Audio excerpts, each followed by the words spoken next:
ఇక సిగ్గు లేకుండా ఇంకా మాట్లాడతాడు రేవంత్ రెడ్డి. ఈసారి 100 గెలుస్తాడట, 100. అందుకే నేను చెప్పిన 100 నీ బొందరా అని చెప్పిన నేను.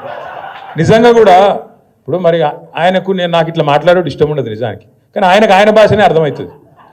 ఎవడన్నా ముఖ్యమంత్రి ప్రపంచంలో, మొత్తం ప్రపంచంలో ఎక్కడన్నా ఏం చేస్తారో ఆయన కోసుక తింటారా అంటాడు ఎవడన్నా? అంటాడా అసలు ఎవడన్నా గుర్తున్నాడు?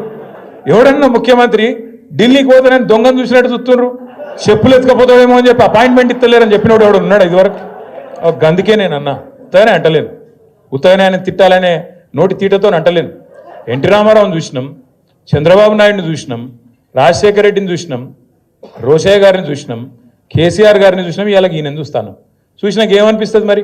గిసొంటి మాటలు మాట్లాడేటోడు తెల్లారు లేస్తే పనికి మాలిన మాటలు, అది ఇప్పుతే నోరు ఇప్పుతే పాపం ఇవాళకెళ్ళి డ్రైనేజ్ కంపు తప్ప ఇంకోటి రాదు. గబ్బు మాటలు, గబ్బు వ్యవహారాలు. కేసీఆర్ గారు లాంటి నాయకుడిని పట్టుకొని ఆయన మీద ఇష్టం ఉన్నట్టు మాట్లాడొచ్చునా? తెలంగాణ తెచ్చిన వ్యక్తి ఇవాళను కూడా కూర్చున్నావు అంటేనే, ఆ కుర్చీలో కూర్చునే భాగ్యం నీకు వచ్చిందంటేనే దానికి కారణం కేసీఆర్ అన్న ఆయన నేను గుర్తు చేస్తా ఉన్నా. కేసీఆర్ లేకపోతే, టీఆర్ఎస్ఏ లేకపోతే, గులాబీ జెండానే ఎగరకపోతే తెలంగాణ వస్తుండేనా? అది తెలియదా రేవంత్ రెడ్డికి? ఇలా పనిచేసిపోయినట్టే కదా హరీష్ అన్న కింద మన జీవన్ లెక్క ఆయన కూడా శిష్యుడుండే. హరీష్ అన్న మంత్రి అయిన రోజు డ్యాన్సులు కూడా చేసిండు ఇక్కడనే. ఇవాళ ఆయన పెద్ద పోటుగాని లెక్క హరీష్ రావు నువ్వు ఇట్లా అట్లా అని నోటికి వచ్చినట్టు మాట్లాడతాడు.